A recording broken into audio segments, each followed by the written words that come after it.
Hey there. I could have just sat down and typed up a nice little blog, but today, being World AIDS Day, I wanted to voice my feelings about this particular day and also just share a couple of things. So this may be, it may be a long video, but I hope that you watch it and you take something from it. You take something from it about me.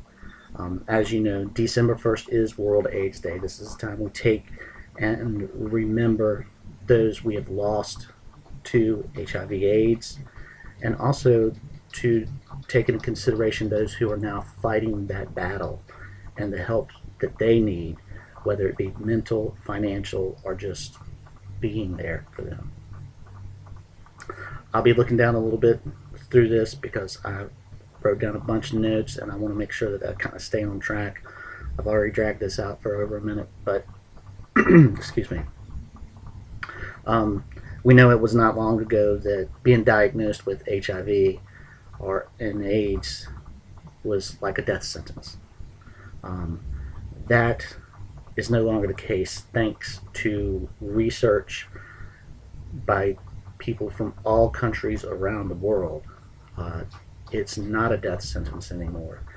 With early detection and medication and proper monitoring, people are living long, healthy lives, and we just need to make sure that organizations have the funds to help those who are infected and also be able to help support the research that is needed, because this is a disease just like any cancer, except for we have to make sure that we don't pass it from one person to the next, whereas cancers are not that way.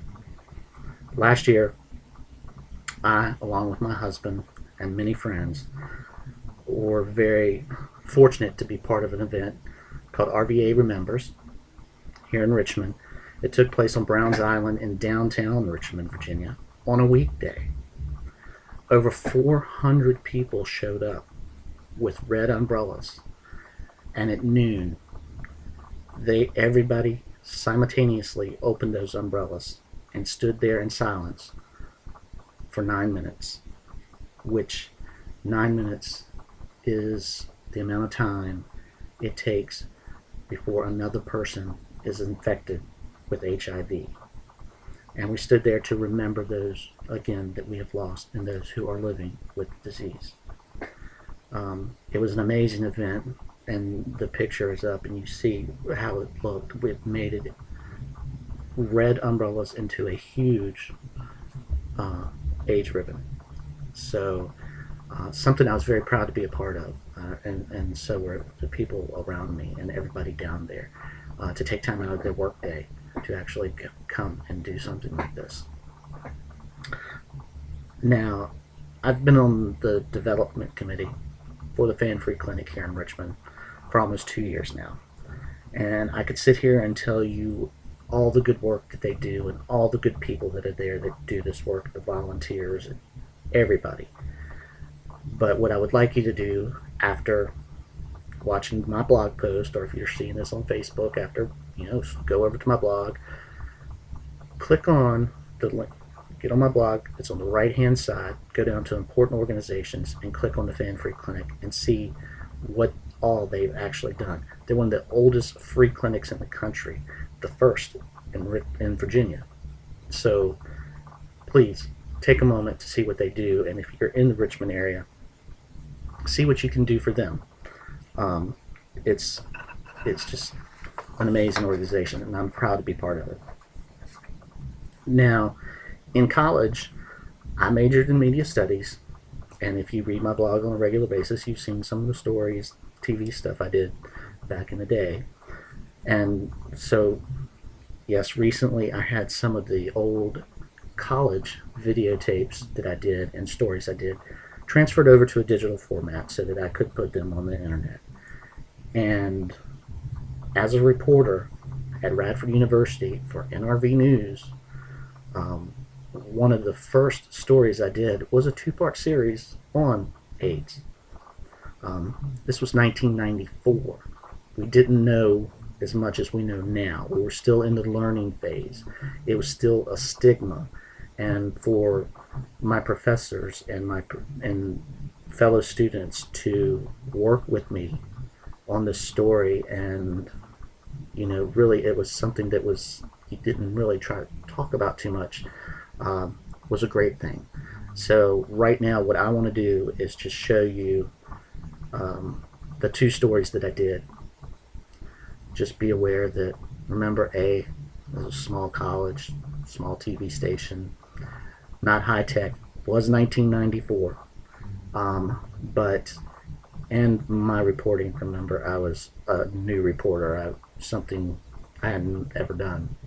So please forgive anything that is so unprofessional or whatnot. But I think the point of the two stories is important, and I will want you to see them. So I'm putting it out there for you. And then on December 2nd, you can criticize how it looked and how I reported. But I want you to just take a moment to see the point. Hi, I'm Lisa Beal. And I'm Amanda Barrett. The disease which has claimed many lives of thousands of Americans will be recognized by the world this week. NRV News reporter Kelly Stern files this report on how some local people deal with AIDS. AIDS organizations around the world are getting ready for World AIDS Day, which will be taking place on December the 1st. This day is set aside to recognize those who have died from AIDS and those who are suffering with the disease. Though there is not a large AIDS population in the New River Valley, the disease does have an effect here. One such person directly touched by the disease is Peggy Eaton, the chairman of New River Valley AIDS Coalition. Her son, Scott, who lives in Atlanta, was diagnosed with AIDS several years ago.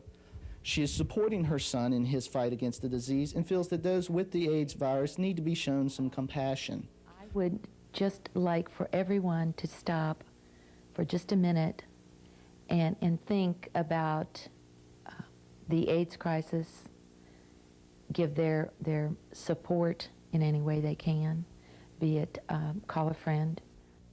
For others, the crisis hits closer to home. One local man who asked us to hide his identity told us about one problem HIV positive and those diagnosed with AIDS have to contend with when asked how they got the disease. And if I say I caught it through unsafe sex, everyone automatically assumes you're a fag. Or if I say I caught it through IV drugs, everyone would automatically assume I was a junkie on heroin. And if I say I caught it through a blood transfusion, then everyone would feel sorry for me. So, but I don't think the way you contracted it's of relative importance anymore. At least not to me it isn't. So. If you or someone you know is HIV positive or infected with the AIDS virus and they need someone to talk to, the people at the New River Valley AIDS Coalition and your local health department are more than willing to help you. Kelly Stern, NRV News, Bradford. If you would like to get in contact with the New River Valley AIDS Coalition, you can by calling 639-5881. Both Virginia Tech and Radford will be observing World AIDS Day. AIDS is a disease that affects us worldwide, but also in the New River Valley. NRV News reporter Kelly Stern files this report, the second in his two-part series on AIDS. Local health departments report that since they started giving anonymous tests in 1992, less than 1% of the over 3,000 people tested have been positive. Though this figure is low, health officials think those who feel they may be at risk should be tested as soon as possible. A person believes they are at risk of AIDS, it is extremely important that they be tested. And I want to assure them that if they attend the anonymous test site, that it indeed is an anonymous service. When tested for the antibodies that cause the development of AIDS, the health department takes several steps. The first step is a session to explain how the test will be administered. This is usually done in a group setting. Then a nurse will talk to the patient one-on-one to determine the risk for the individual. This is done in complete confidentiality. Finally, the blood is drawn. It is labeled with the individual's own personal number and sent away for testing. If the test results are positive, the blood is tested then at least 2 more times before results are sent back to the testing site. This usually takes about 2 weeks, and results are only given in person. There are several ways to prevent the spread of the AIDS virus. 1 being education, 2 complete abstinence, and 3 use protection if you are going to be sexually active. Kelly Stern, NRV News, Montgomery County. It should be noted that our cameras were there only by special arrangements with the health department and the individuals that were being tested. If you have any questions about AIDS, you can call 1-800-533-4148. Now, during that video, you saw a couple people having their arms pricked. One of them was me, doing HIV testing. And that is key these days. Everyone needs to be tested. It's not a gay disease. Whether you're gay, straight, black, white, Latino, male or female, you need to be tested on a regular basis, especially if you're sexually active, and especially if something has happened where your blood may have come in contact with somebody else. Just get tested on a regular basis. Many communities have anonymous test sites. There are free clinics such as the Fan Free here in Richmond that can work with you. Your doctor, who you go to on a regular basis, insurance will pay for it for the most part. You got to tell the doctor. You just need to be able to get tested. There's no more to be said about that. And there are anonymous test sites so that if something happened,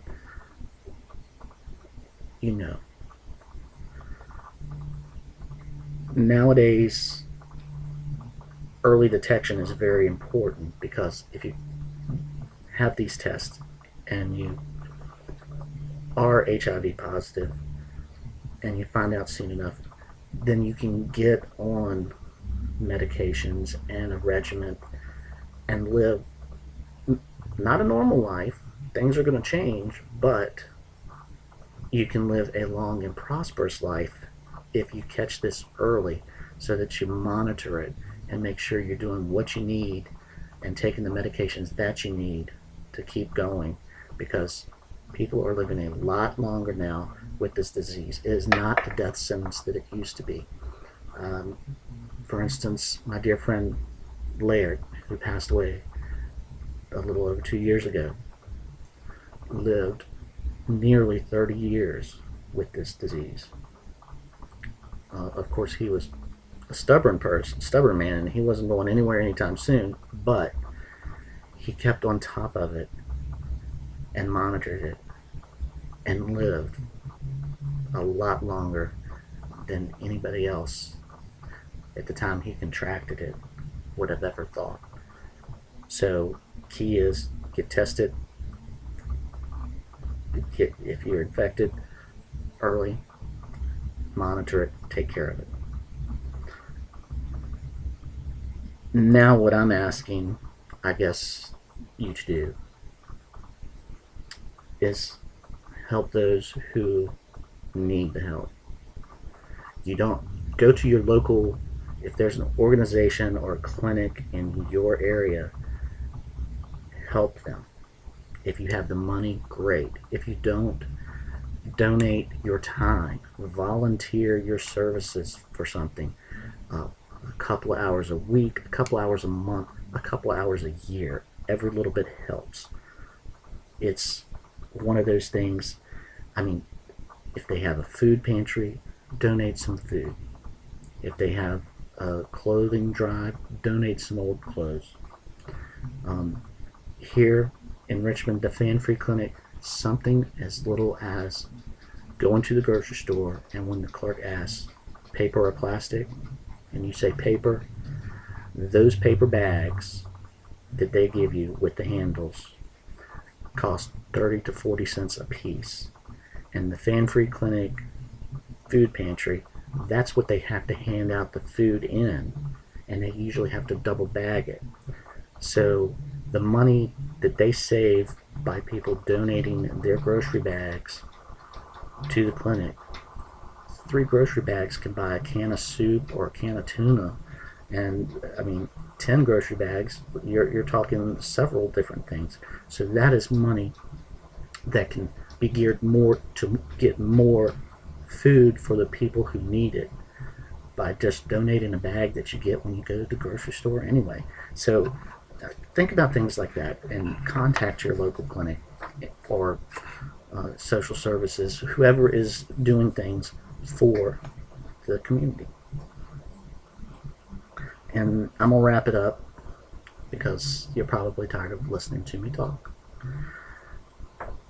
It's people like Peggy Eaton in the story, in my news stories, if you actually suffered through it and watched it. It's people like her that have brought us to where we are today and will help us move forward in the future. She was making people aware of HIV and AIDS back in 1994 when it was still kind of a stigma to even talk about. Yes, she had a personal reason because of her son who was HIV positive. But the things she did and the lives that she saved doing them, is unimaginable. Unfortunately, doing a little research on the internet, it looks as if her son passed in the early 2000s. So about around 10 years after I did that story. Looking at her Facebook page, she is still very concerned about the disease. She lost a son. And the reason that I am now more involved than I have been over the years is because of Laird Peterson, who was a dear friend of mine, as I mentioned before, that passed away just over 2 years ago. And he did tremendous work for the HIV and AIDS community in Chicago when he lived there. And then when he moved to Richmond, he did tremendous work for the Fan Free Clinic. So if you think you don't know someone who is living with HIV, you're probably wrong. It's not something that, not everybody wants to talk about their health problems. But you probably do know somebody who is HIV positive. And just think, if you donate money, time, food, clothes, whatever, how you may be able to help them out if they have to come, if it comes to that need. And if you're out there living with HIV, know that there are people like me who think about you every day. I look at the poster from World AIDS Day last year every morning before I go to work. There are tons of people who care about you, and we're here for you, and we're going to do everything we can to recruit more people and more of our friends to help out.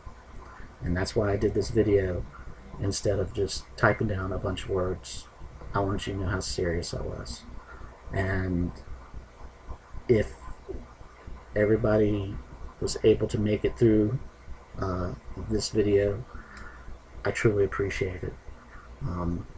I will close up now and say that I'm going to put contact information for the Fan Free Clinic and some national organizations. Also, take the opportunity to get on the computer, Google organizations in your own areas. And if anything, just remember, the ones we've lost, the ones we love, the ones who are with us still fighting this disease, we can help them all out. And it doesn't just have to be on World AIDS Day.